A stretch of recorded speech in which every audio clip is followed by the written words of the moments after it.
Obviously, not every miniature is the same. What is true for a 30mm high Skaven isn't for a bigger one. Since the new edition of Age of Sigmar, I really started liking the Skaven.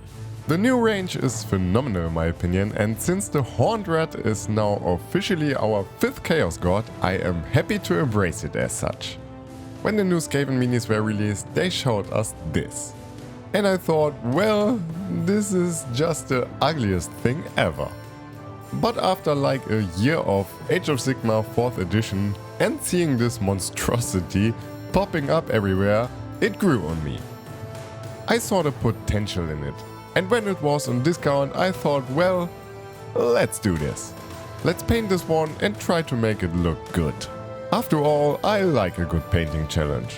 My initial thoughts were, if I do a high contrast here, something to distract the eye from this beauty of a thing, it can turn out pretty good. So let's play with some colors.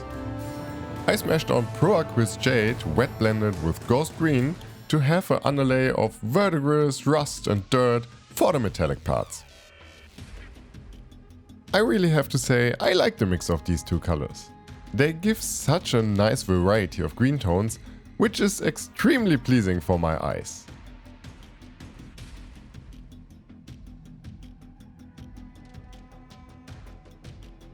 To separate the weapons of this thing, I used a different mix.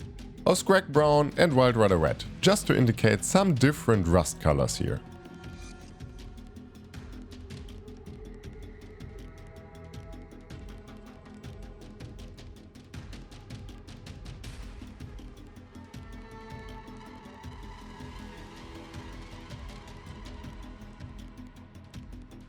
After that, I dry brushed the entire thing with Screaming Bell. Normally I would paint from the inside to the outside, so having the skin painted first, but since I wanted to dry brush the metallics, I would have had some spill on the skin parts, so best avoid that right from the start.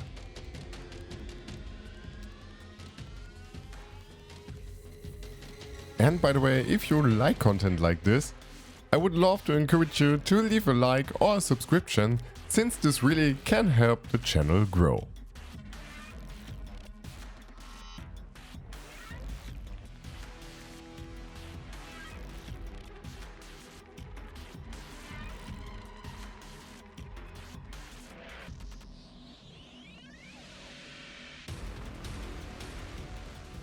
For the parts that have an orangey underlay, I thought it's best dry brushing dark silver over them. This will make them look not so poppy.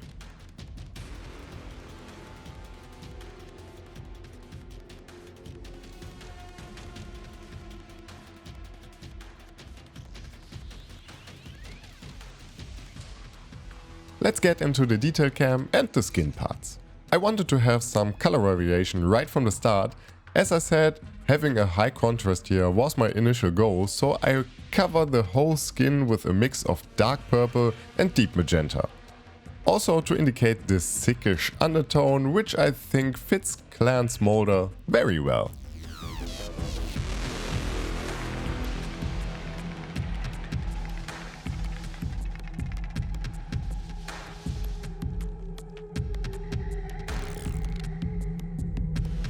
When the purple layer was dry, I went on with Buckman's Glow. Since Buckman's Glow is somewhere between a bright skin tone and a purple, it is the perfect mid-tone in my opinion. I covered the more raised areas and left out the parts that would lay in a natural shadow, like the inside of the legs and such. Also the parts that go over into the little patches of fur.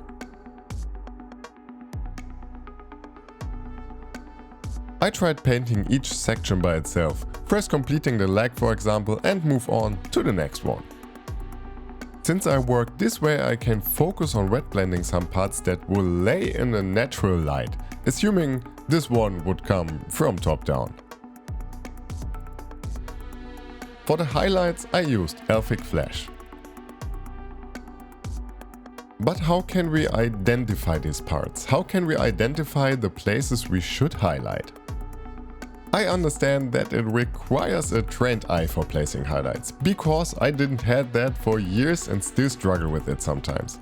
But it's these highlights that really make a miniature look good in the end, even if it's just a tabletop ready standard. So if you are not sure how and where to place these highlights, just look at the mini from top down or use the light and analyze where the brightest spots are. Another method would be priming the miniature in a zenithal highlight. In general, one can say the brightest highlights are mostly also the most raised ones. At this point, I would love to thank my patrons who make these tutorials possible with their support. If you also want to be a part of this, check out my site, get access to my Discord server, vote and suggest for content, and if you are really crazy or interested, get personal painting advices from me.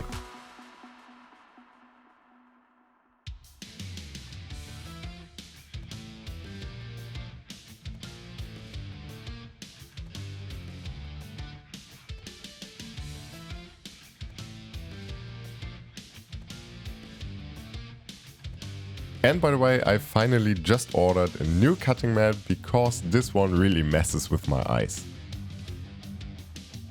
But back to this beauty now.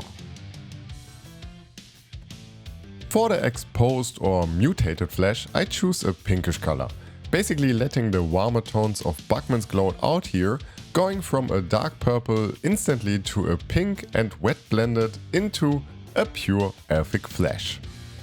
Since the final highlight color of these two flesh tones are the same, it ties everything together while still looking very different in the end.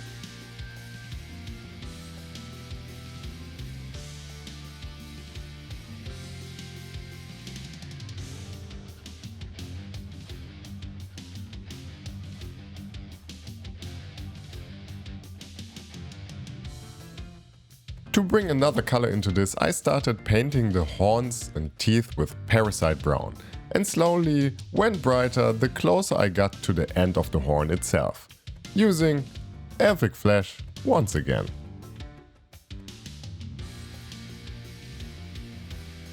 I figured having this brownish bone-like color here really matches with the Screaming Bear metallics, but it is still far away enough to be recognized as a horn.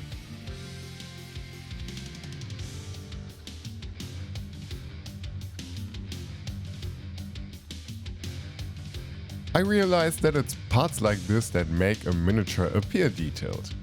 The face is always a focus point, and having an outstanding color like this bonish brown here will quickly draw the attention. If this is a good thing with a face like this, I guess that's debatable.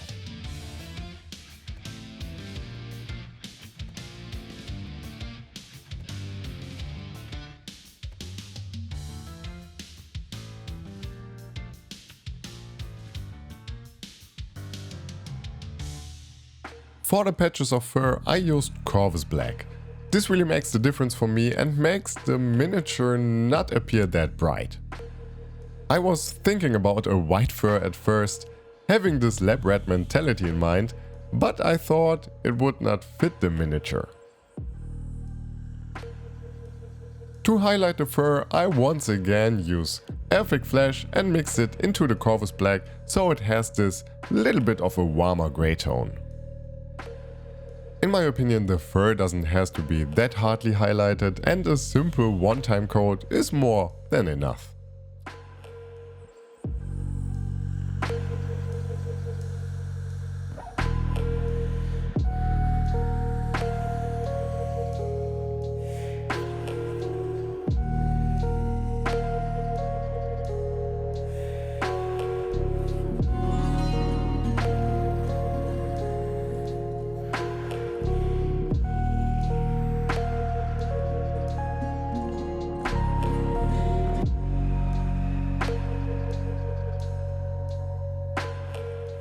I wanted to keep the shadows dark, and since my Skaven wearing a variation of purples and blues, I painted his...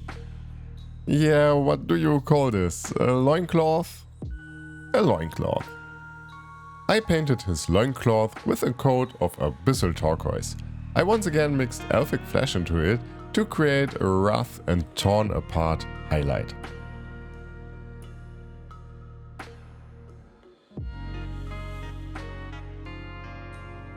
By the way, since you probably noticed by now, I used the same color to highlight basically everything on this mini, even if one is using so different colors as I do here, since I always come back to the same light and warm off-white.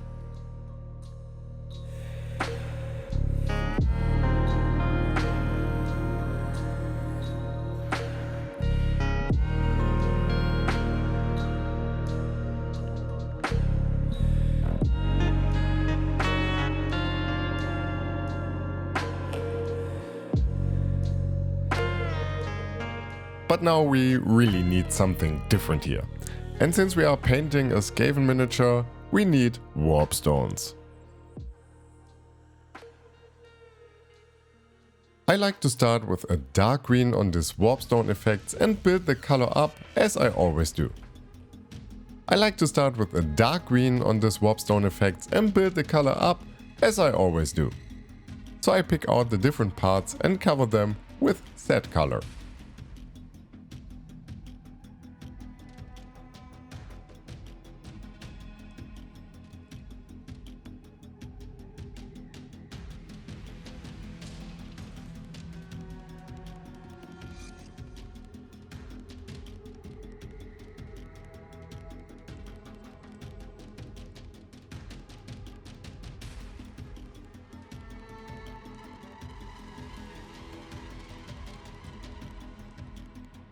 I wet blended Scorpy green and yellow green into it to have the variation of green tones, focusing the brightest of the colors to be at the source of the glow effect.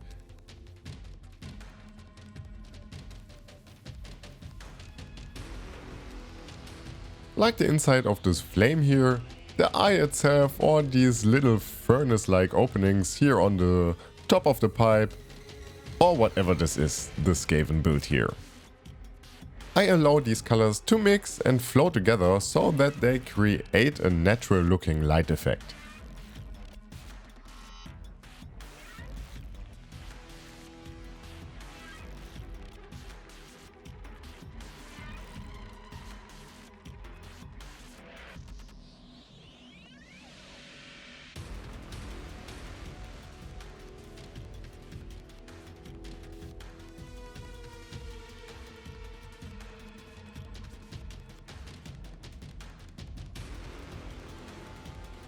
And since we are coming to an end here, it is time to reflect.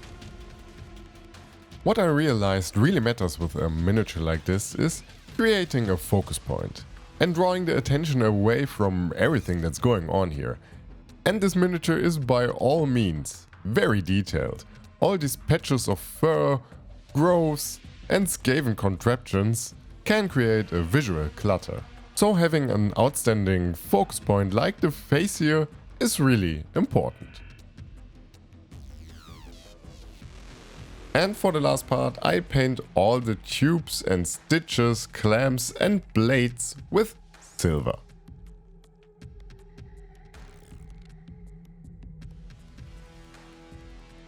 So what do you think? Is this miniature irredeemable or can one create a cool looking monstrosity here? I would love to know. But I am afraid that's it for today, guys. So thanks a lot for watching. I hope you liked this one, and if you did, don't forget to leave a like or a subscription, and we are going to see each other in the next one.